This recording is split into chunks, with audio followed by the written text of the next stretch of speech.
오늘 우리에게 주시는 하나님의 말씀은 누가복음 24장 13절에서 35절입니다. 본문의 말씀 중 13절에서 17절, 30절에서 35절만 봉독합니다. 그날에 그들 중 둘이 예루살렘에서 25리 되는 엠마오라 하는 마을로 가면서 이 모든 된 일을 서로 이야기하더라. 그들이 서로 이야기하며 문의할 때에 예수께서 가까이 이르러 그들과 동행하시나 그들의 눈이 가리어져서 그인 줄 알아보지 못하거늘 예수께서 이르시되 너희가 길 가면서 서로 주고받고 하는 이야기가 무엇이냐 하시니 두 사람이 슬픈 빛을 띠고 머물러 서더라. 그들과 함께 음식 잡수실 때에 떡을 가지사 축사하시고 떼어 그들에게 주시니 그들의 눈이 밝아져 그인 줄 알아보더니 예수는 그들에게 보이지 아니하시는지라.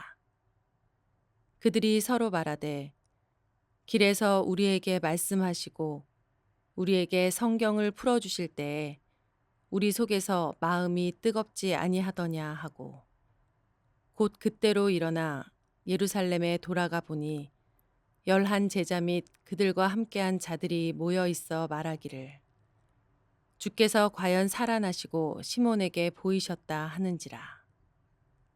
두 사람도 길에서 된 일과 예수께서 떡을 떼심으로 자기들에게 알려지신 것을 말하더라. 이는 살아계신 하나님의 말씀입니다. 참된 긍휼의 능력이다.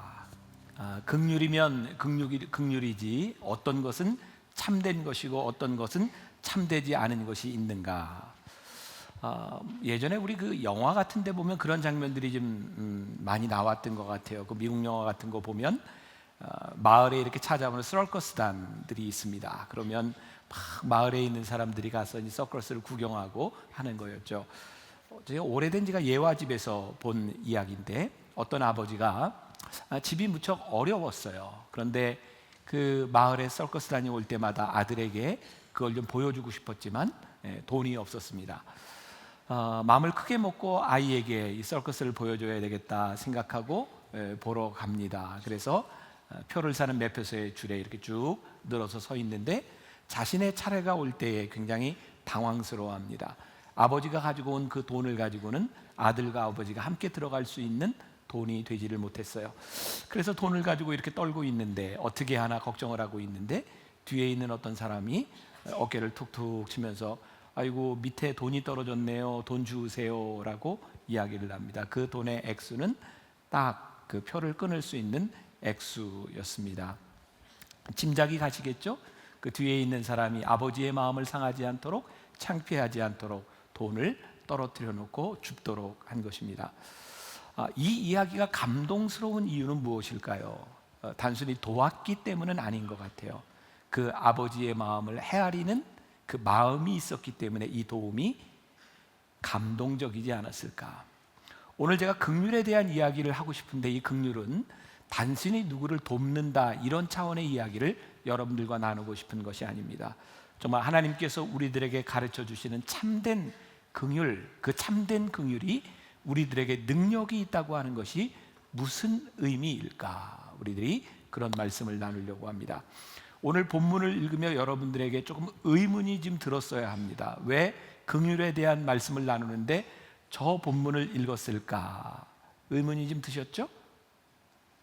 네, 그냥 끄덕여 주세요. 네, 이 내용이 주로 언제 많이 읽는 본문이죠? 부활절에 예수님 부활하시고 난 후에 엠마오로 가는 두 제자들에 대한 이야기는 부활절이 되면 우리들이 많이 읽고 듣는 그런 말씀입니다.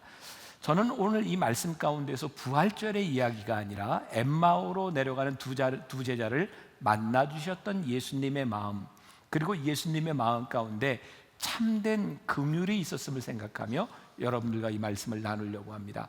오늘 우리가 읽었던 본문 말씀 17절에 보면 예수께서 이르시되 너희가 길 가면서 서로 주고받고 하는 이야기가 무엇이냐 하시니 두 사람이 슬픈 빛을 띠고 머물러 서더라 이렇게 되어 있어요. 슬픈 빛을 띠고 제가 보았던 영어 성경에는 이 슬픈 빛을 downcast라고 하는 단어를 쓰고 있더라고요. 이 슬픔을 표현하는 이 말은 자신감을 잃고 소망을 잃어버린, 그래서 영적으로 침체되어 있는 모습입니다. 엠마오로 내려가고 있는 이 두 제자를 표현하는 말이 downcast, 그들이 소망을 잃은 모습으로 내려가고 있어요.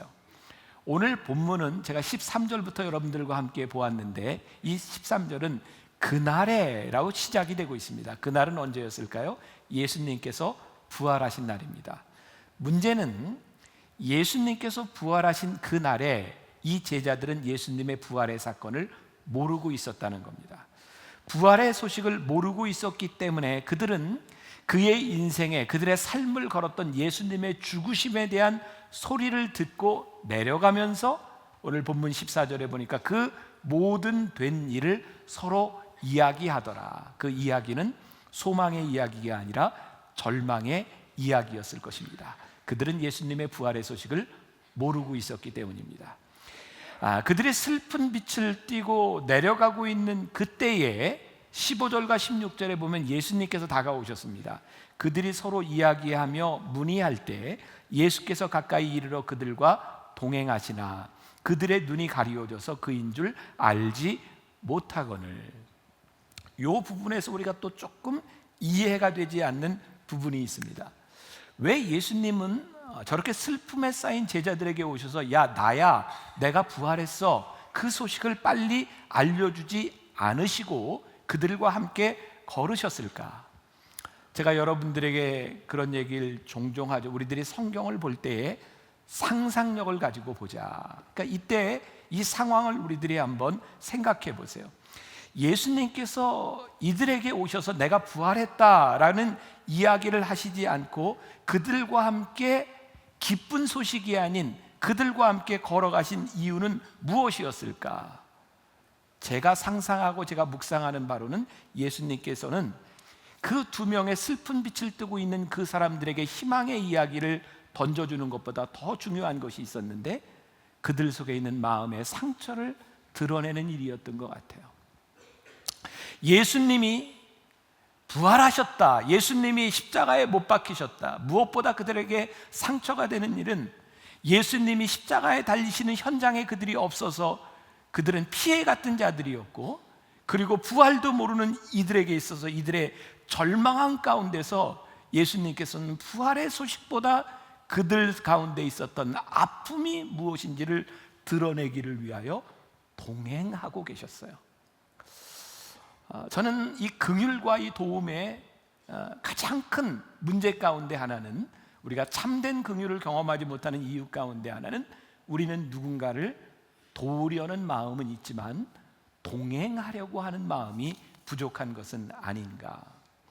참된 긍휼이라고 하는 것은 도움이 필요합니다, 그 도움을 드러내는 것보다 그 도움이 필요한 사람들 속에 있는 아픔을 어떻게 함께 하는가. 그래서 참된 긍휼은 참된 능력이 있다. 우리가 누구를 돕는 것, 그것이 거짓된 긍휼이다, 이것은 뭐 잘못됐다 이런 차원의 문제가 아니라 어쩌면 잘못된 방식으로 우리들이 긍휼을 베풀고 있는 것은 아닌가. 자, 가만히 생각해 보세요. 우리가 누군가를 돕습니다.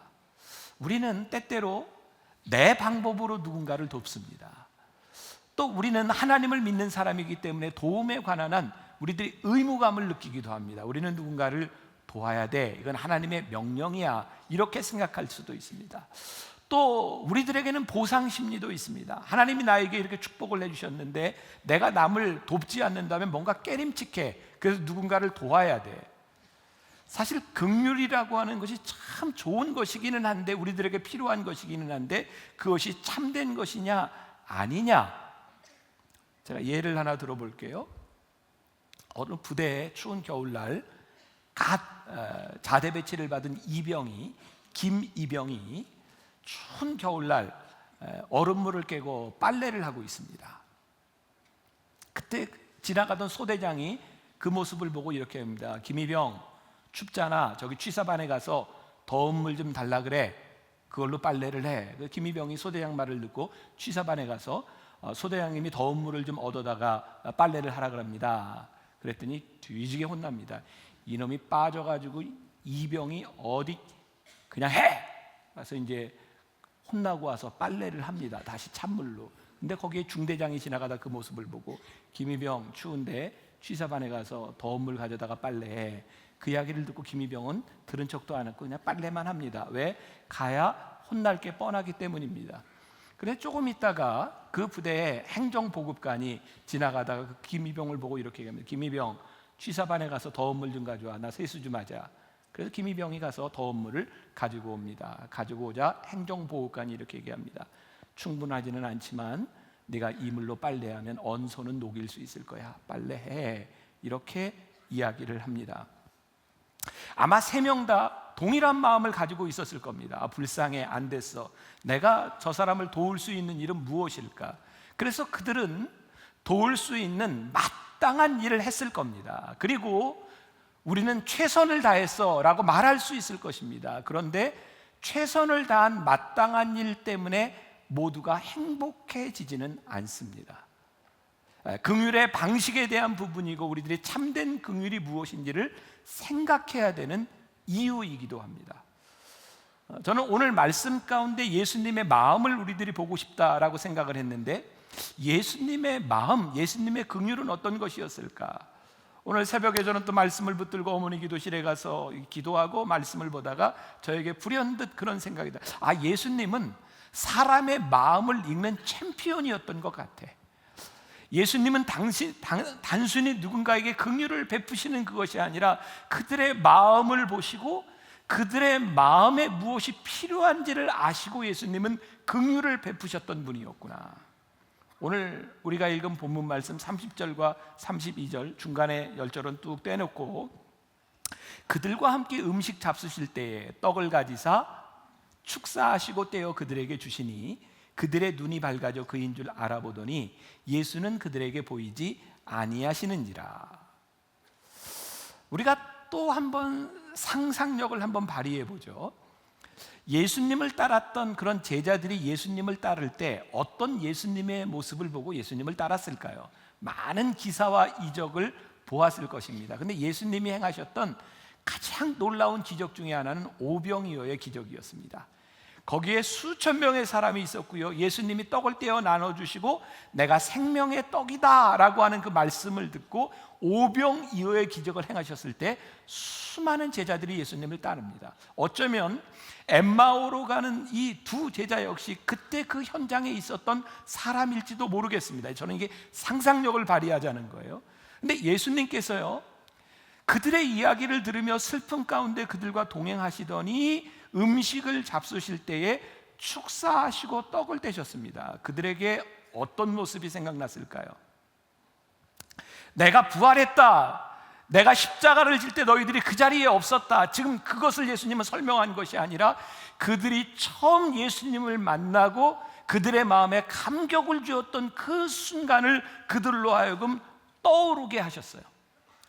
예수님께서 그들에게 부활의 소식을 전해주신, 그들에게 긍휼을 주신 그 방법은 긍휼히 여기는 마음으로 도움을 주신 것보다 그들의 눈이 밝아져서 그들이 예수님을 바라보도록 만드셨고, 놀라운 것은 그들이 도움을 받음으로 인하여 혹은 그들에게 가졌을 죄책감 내지는 그들에게 있는 부담감이 아니라 예수님을 바라보는 순간 그들의 마음이 뜨거워져서 다시 사명의 자리로 올라가도록 예수님이 만드셨어요. 결론적으로 이야기를 한다면 참된 긍휼은 단순히 누군가를 돕는 그런 마음에서 끝나는 것이 아니라 그들의 마음 가운데 상처를 치유하며 치유된 마음 가운데서 소명으로 나아갈 수 있도록 이끌어줄 때 참된 긍휼은 참된 능력을 가지는 것이 아닐까. 그 예수님의 방법은 때때로 우리의 예측을 벗어나는 일이었던 것 같아요. 우리가 생각하는 것처럼 예수님 그냥 그 자리에서 내가 부활해서 얘들아 힘내 이러면 될 텐데, 예수님은 단순한 그런 긍휼에 대한 것이 아니라 치유와 회복과 사명으로 이끌어 가시는 모습을 우리들이 보게 됩니다. 그래서 우리가 한번 생각해 볼 필요가 있다. 긍휼을 베풀 때 세상이 생각하는 그런 보편적인 것을 뛰어넘는 일은 어떤 것일까? 언젠가 여러분들에게 소개했던 책이 있어요. 시애틀에 있는 권준 목사님이 쓴 교회만 다니지 말고 교회가 되라. 이 책에 보면 아주 평범한 이야기가 하나 나옵니다. 그 교회 교인 하나가 작은 식당을 운영하면서 어려운 사람을 잘 돕습니다. 감동적이죠. 노숙자가 오면 밥을 이렇게 주기도 하고 합니다. 어느 날 노숙자가 왔는데 음식을 이렇게 만들어 준 거예요. 근데 노숙자가 그걸 받아가다가 떨어뜨렸습니다. 노숙자는 당황해서 음식을 줍습니다. 주인이 그것을 못 죽게 합니다. 놔두세요. 괜찮아요. 놔두세요. 근데 노숙자가 그걸 놓지 않는 거예요. 왜?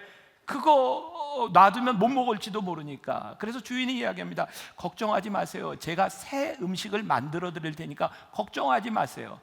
근데 노숙자에게는 그게 확 와 닿지 않는 겁니다. 어떻게 한 번 만들어줬는데 떨어뜨렸다고 또 음식을 만들어줍니까? 근데 잠깐 기다리세요. 그리고 새롭게 음식을 가져다 줍니다.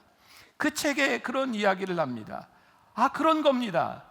누군가의 거친 행동을 변화시키는 것, 그것은 예상을 뛰어넘는 일이고, 신뢰하지 못했던 사람을 신뢰하게 만드는 것은 보편적인 긍휼에 대한 것이 아니라 그것을 뛰어넘는 그 어떤 것입니다. 또 긍휼에 대한 문제는요, 오늘 제가 고통과 연관되어 있다라고 하는 것을 여러분들과 나누고 싶은데, 우리가 흔히 이야기하는 컴패션, 투게더라고 하는 말이죠. 패션, 고통, 고통을 함께 하는 것이 참된 긍휼이구나. 오늘 여러분들 주보에 소개되어 있는 책이 있습니다. 헨리 나우엔의 두려움에서 사랑으로. 책이 쉽지는 않습니다. 근데 참 좋은 책입니다. 여러분들이 깊이 묵상하며 보고 싶은 분들은 이 책은 아주 도움이 많이 될 수 있습니다. 이 헨리 나우엔은 아주 유명한 영성가입니다. 근데 그의 삶에 위기가 찾아왔어요. 그의 삶에 고통이 찾아왔습니다. 그는 고통의 문제를 가지고 고민하다가 데이브레이크라고 하는 중증 장애인들이 있는 시설에 가서 장애인들을 돌보기 시작합니다. 그리고 그는 깨닫게 됩니다. 내가 가지고 있는 고통, 이 고통보다 더 큰 고통을 가지고 있는 사람이 있구나. 그 속에서 그의 삶에 치유가 일어납니다. 고통의 문제는 나만의 문제가 아니라 우리가 함께하는 일이구나. 그것이 그를 치유로 만들어줍니다. 여러분, 고통은요, 우리가 고통을 당하는 순간 우리를 고립시켜 줍니다. 왜냐하면 내가 고통을 당할 때 아무도 나를 돕지 않는다고 생각하는 그것이 우리를 참 힘들게 합니다. 고통은 무섭고 어려운 것입니다. 오늘 말씀은 제가 이렇게 준비했던 원고보다 어젯밤에 저희 가정에 있었던 일을 통해서 저에게 나누도록 이렇게 하나님이 인도하심을 제가 믿고 제가 좀 나누려고 하는 이야기가 있습니다. 우리 교인들은 잘 아시는 이야기이기도 하고, 저는 딸아이가 가지고 있는 장애 때문에 많이 힘들어하고 어려운 이야기를 여러분들과 많이 나눈 적이 있습니다. 어제 저녁 변화산을 다 마치고 제 아내와 제 딸과 저와 이렇게 앉아서 이제 이야기를 나누게 되었어요. 정말 29년 동안 장애를 가지고 살아왔던 우리 딸에게 지금처럼 정말 좋아진 때가 없어요. 너무너무 감사하고 많이 좋아졌어요. 근데 너무너무 좋아졌는데 힘든 거예요. 장애가 있어서 아무것도 모르고 느끼지 못하면 안 그럴지도 모를 텐데 너무 좋아지다 보니 우리 아이가 너무 슬픈 거예요. 엄마, 아빠, 왜 우리 식구들 중에 나만 달라야 되고 나만 공부를 못하고 나만 이렇게 힘든 거예요. 그러면서 눈물을 뚝뚝 흘려요. 나만 아픔을 가진 것, 아빠 그게 너무 힘들어요. 제가 딸에게 이렇게 이야기를 했습니다. 예진아, 너만 힘든 게 아니라 아빠는 아빠대로 힘든 일이 있고 사람은 다 많이 힘들고 아픈데, 예진아 생각을 해봐라. 네가 29년 동안 사는 동안 네가 아프고 힘들 때 제일 힘들었던 사람이 누구겠니? 엄마야. 너를 데리고 병원 응급실에 뛰어다니고 할 때마다 엄마가 얼마나 힘들었겠니? 근데 우리 딸의 마음 가운데는 많은 상처가 있는 거예요. 상처의 이유는 저는 우리 딸이 건강했으면 좋겠고 빨리 나와서 남들과 같았었으면 좋겠고, 그래서 딸이 힘들어할 때 아이들에게 어려움을 당하고 왕따를 당하고 아이들에게 정말 수치를 당하고 들어왔을 때 예진아 이겨, 너도 이길 수 있어 라고 이야기를 했지, 우리 딸이 얼마나 힘들었을지를 생각해 보지 못했던 것 같아요. 요즘 저는 딸에게 미안하다는 얘기를 참 많이 합니다. 예진아 아빠가 미안해, 엄마가 미안해, 엄마 아빠는 네가 그렇게 힘들었는지 몰랐어. 그리고 엄마 아빠가 너에게 상처를 준 게 있으면 용서해줘. 그런데 한 가지 네가 꼭 기억했으면 좋겠어. 네가 아프고 힘들 때 제일 힘들고 아팠던 건 엄마 아빠야. 애들이 너를 못 살게 굴 때 너보다 더 마음 아프고 힘들었던 건 엄마 아빠야. 엄마 아빠가 잘못한 게 있으면 용서해주고, 너에게 나쁜 기억이 있다면 엄마 아빠가 너를 위해 사랑하고 너를 위해 애썼던 기억을 네가 좀 가졌으면 좋겠어. 우리 딸아이가 요즘 정말 너무너무 좋아지거든요. 근데 우리 딸아이가 이런 얘기를 하는 거예요. 복지관에서 자기보다 더 어려운 아이들을 섬기는 봉사하는 일을 해요. 그런데 어느 날 복지관에 어떤 사람이 오더니 그 장애 아이들을 바라보며 막 말귀를 못 알아듣는다고 막 욕을 하고 힘들게 하더래요. 그게 너무너무 화가 났대요. 그러면서 우리 아이가 저에게 그런 얘기해요. 아빠, 저 너무너무 좋아지는데요, 우리 아이가 요즘 성경 공부도 열심히 하고 꿈도 생기고 29년 동안 정말 이랬던 적이 없을 정도로 너무너무 열심히 사는데요, 우리 아이가 그러는 거예요. 아빠, 두려운 게요, 겁나는 게요, 제가 몸이 다 나으면 저 아픈 아이들 마음을 제가 이해하지 못할 것 봐 제가 겁이 나요. 제가 그 마음이 느껴지는 거예요. 아, 내가 이 아이가 잘 되기를 원하는 마음, 네가 이렇게 좋은 사람이 됐으면 좋겠다고 했던 마음이 우리 아이에게 긍휼이 아니었던 거예요. 그래, 너 참 힘들었지, 네가 참 많이 아프지, 그게 우리 아이에게 필요했는데 나는 사랑한다는 마음으로 상처를 참 많이 줄 수 있었구나. 오늘 말씀해 보니 예수님께서 제자들을 바라보며 엠마오 마을로 내려가고 있는데 그 제자들을 향해서 야 이놈들아, 내가 부활했어, 기뻐해, 이거 기쁜 일이야, 이렇게 말씀하시지 않고 그들이 예수님의 부활의 현장에도 십자가의 현장에도 없었던, 그래서 그렇게 다운케 슬픈 표정으로 저 엠마오로 가고 있는 제자들과 함께 동행하셨어요. 그들의 마음들을 다 드러내고 그들의 아픔이 무엇인지, 그들의 고민이 무엇인지를 다 드러내도록 하셨어요. 오늘 우리가 읽지 않은 누가복음 24장 25절에 보면 예수님께서 이르시되 미련하고 선지자들이 말한 것을 마음에 더디 믿는 이들이요, 여기서 미련한 자들이요 라고 하는 말이 있어요. 이 바보 같은 놈아. 근데 이 말이요, 꾸짖는 말이 아니에요. 야, 이 바보 같은 놈아, 너희들이 그거 아직도 모르니? 예수님께서 그들의 마음을 바라보며 야, 이 미련한 놈아 라고 하는 것은 그 마음을 알아가기를 원하는 예수님의 마음이 거기에 담겨 있어요. 너희들 슬퍼할 필요 없어, 용기를 내, 그것이 아니라 그들의 슬픔의 이야기를 들어주셨던 예수님의 마음이 예수님이 십자가에 달려 돌아가시고 고통 가운데 있었던 그들의 마음을 들어주셨던 예수님의 마음이 그들로 하여금 예수님을 바라보게 되었을 때에 마음이 뜨거워지기 시작했고, 그들이 도망해서 내려오던 예루살렘을 향하여 다시 그들의 발걸음을 돌리게 만들어요.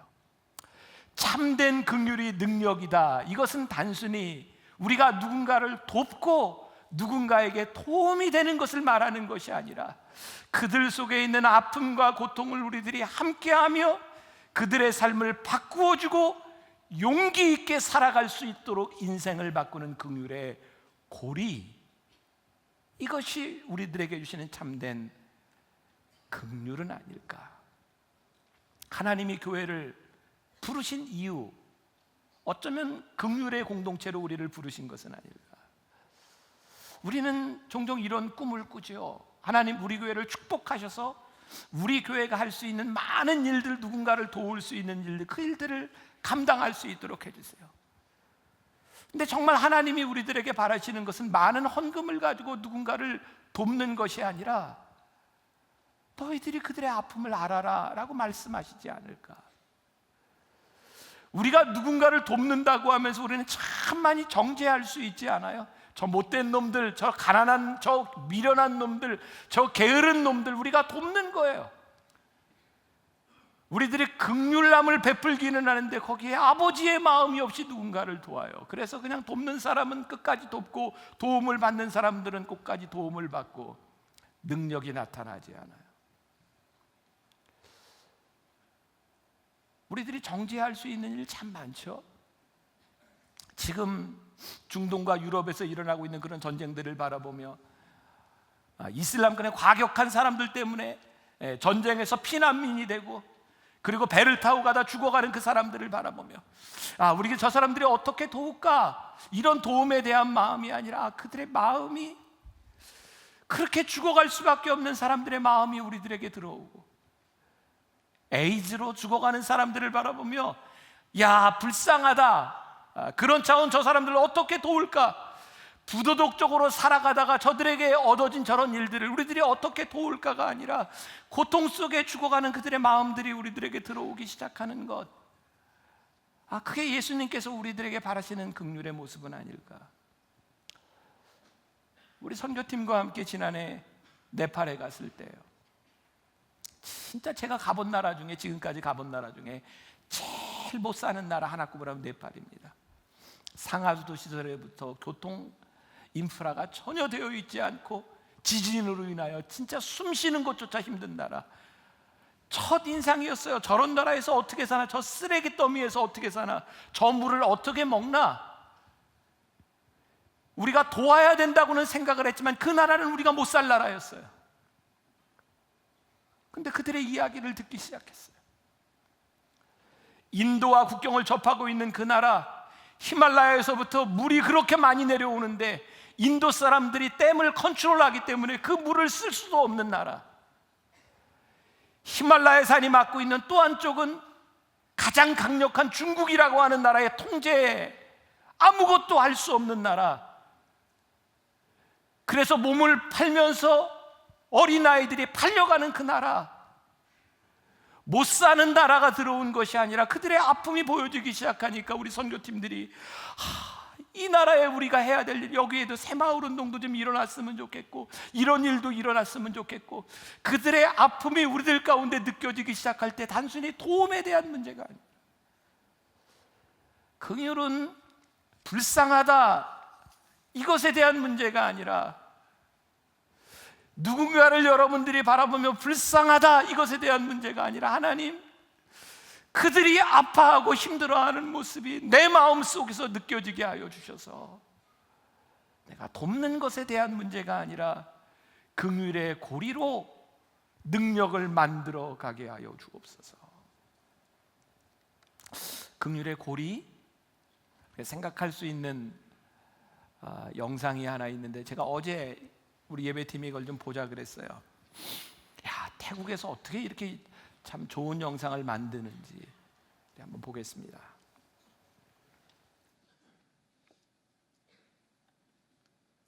아!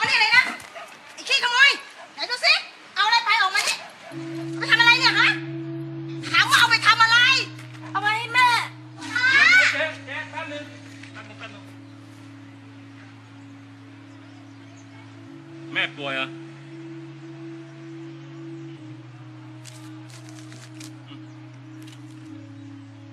อย่าทำอย่างนี้อีกนะ มวยเกาเหลา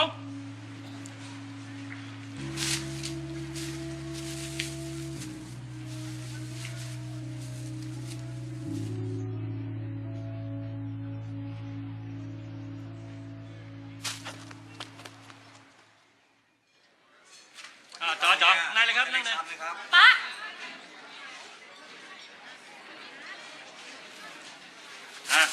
จัดไปอ้าวสั่งมาเร็วต่ออะไร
저 마지막에 트루 무브 저 선전만 안 나왔으면 참 좋았을 텐데, 그죠?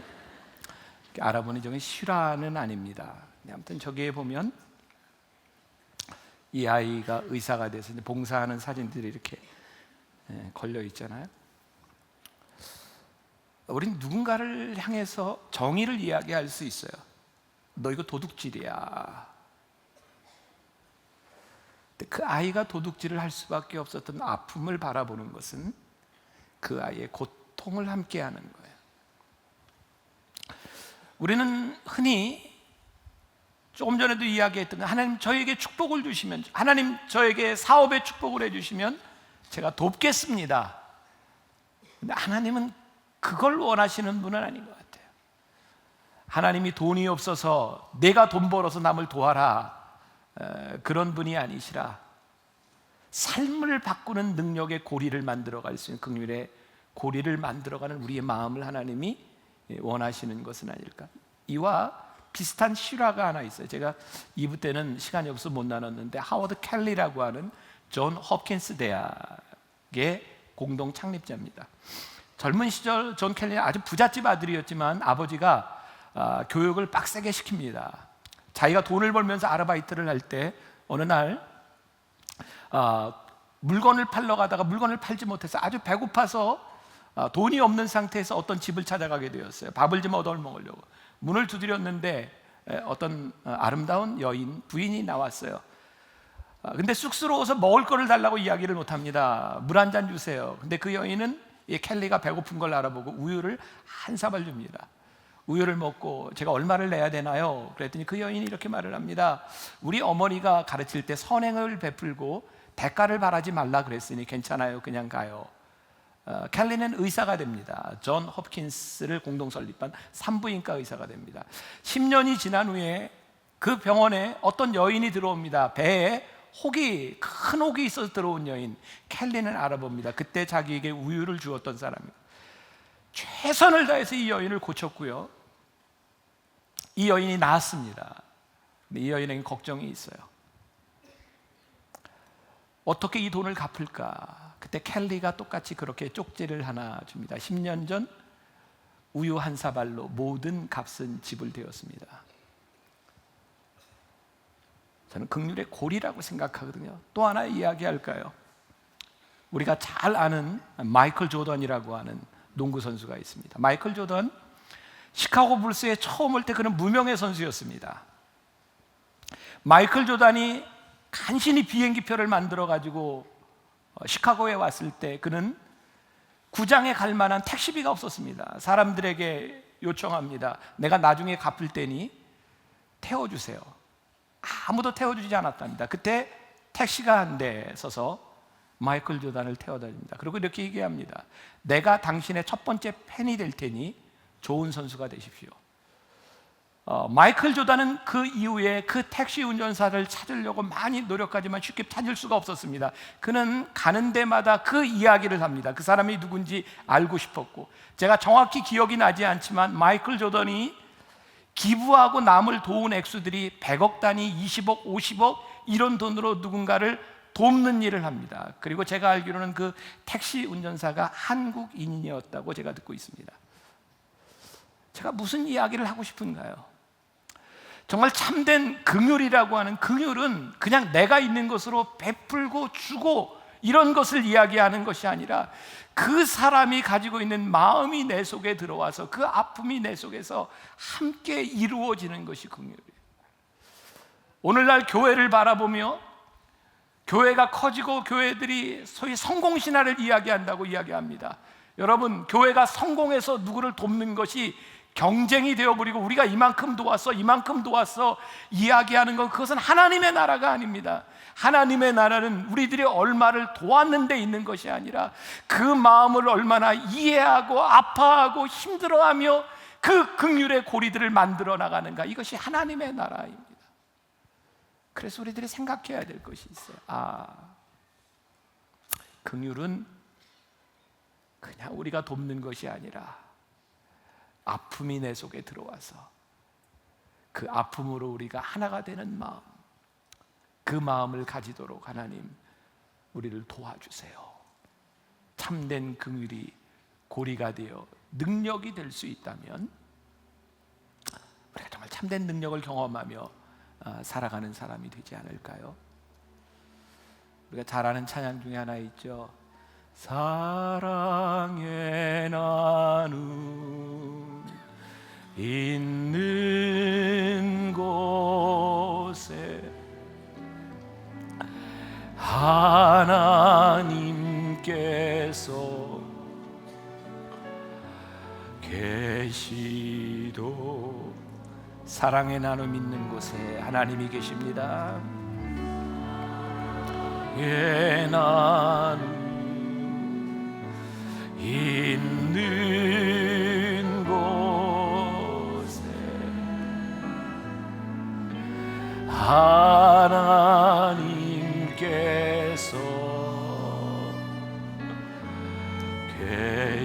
계시도, 사랑의 나눔 있는 곳에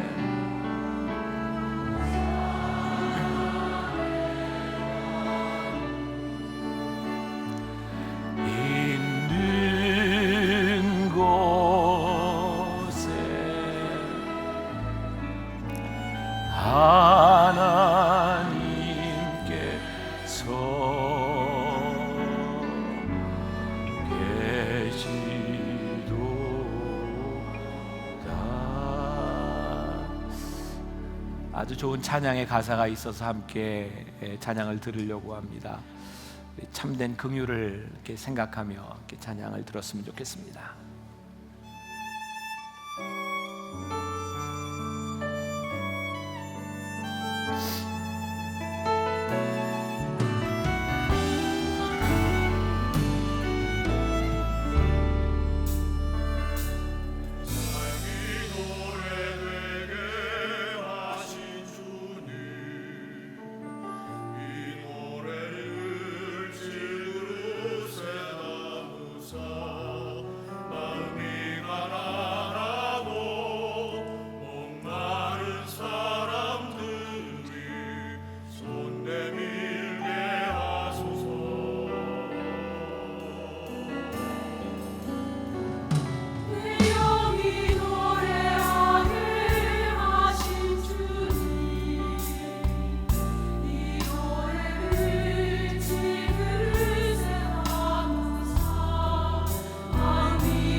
자리에서 한번 다 일어서실까요?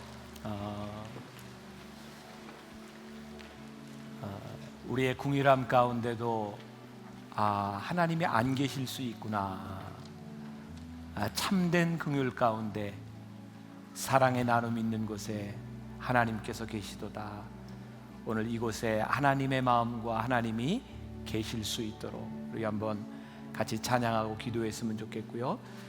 봉헌은 나중에 나갈 때 못하신 분들은 봉헌하며 하시고, 우리 한번 사랑의 나눔 있는 곳에 찬양할 때 하나님 앞에 우리의 긍휼, 함께 고통당하는 마음 우리들에게 달라고 우리 한번 기도하며 찬양하겠습니다. 사랑의 나눔 있는 곳에.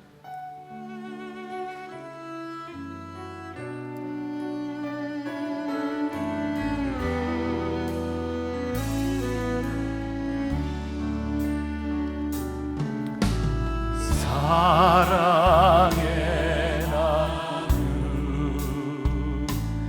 있는 곳에 하나님께서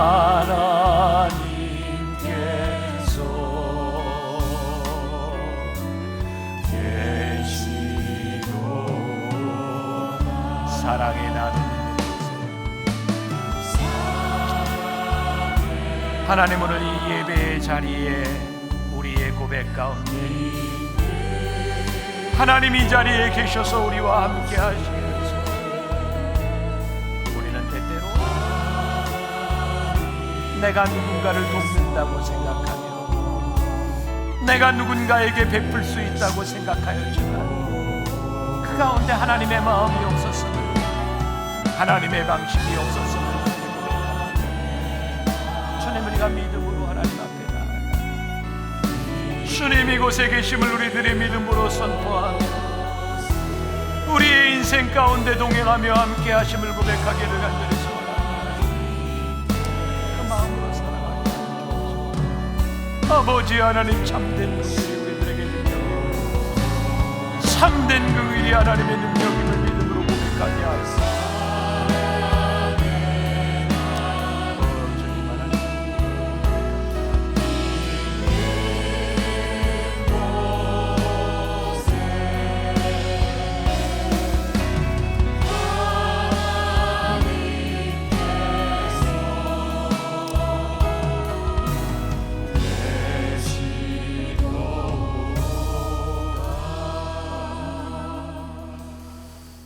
하나님, 오늘 우리가 하나님께 간절히 바라는 마음이 있습니다. 우리들에게 하나님의 마음을 주세요. 때때로 우리는 누구를 돕는다고 긍휼히 여긴다고 하며 혹 더 마음을 아프게 하거나 힘들게 하거나 우리가 너무 이기적이고 자기중심적이어서 하나님을 가리울 때가 얼마나 많이 있었는지. 하나님, 하나님 우리들에게 축복해 주시는 것으로 나누어 준다면 나누어 주면 된다 생각했는데, 하나님은 그것보다 너희들에게 아파하는 마음과 고통을 함께하는 마음, 내 마음이 있으면 좋겠다고 우리들에게 말씀하고 가르쳐 주십니다. 하나님의 마음이 있는 사람들, 하나님의 은혜가 있는 사람들, 그래서 오늘 물질이 쓰여지는 곳에도 단순한 도움이나 단순한 봉사나 긍휼이 아니라 우리의 마음이 함께하는 하나님의 마음이 전해지는 귀한 예물이 되도록 축복하여 주옵소서. 우리 사랑하는 성도들의 삶 가운데 내가 도움을 받을 때도 도움을 줘야 할 때도 있는데, 우리가 마음을 나누는 사람이 되기 위하여 기도하고 하나님 닮아가기 위하여 기도하며 승리하는 사람들, 우리의 어려움들을 등이 함께 이겨내는 사람들, 믿음의 사람들이 되게 하여 주옵소서. 지금은 우리 주 예수 그리스도의 은혜와 하나님 아버지의 무한하신 사랑과 성령의 인도하심이 참된 긍휼이 능력임을 믿으며 나가는 당신의 사랑하는 모든 백성들 위해 지금부터 영원까지 함께 하시기를 간절히 축원하옵나이다. 아멘.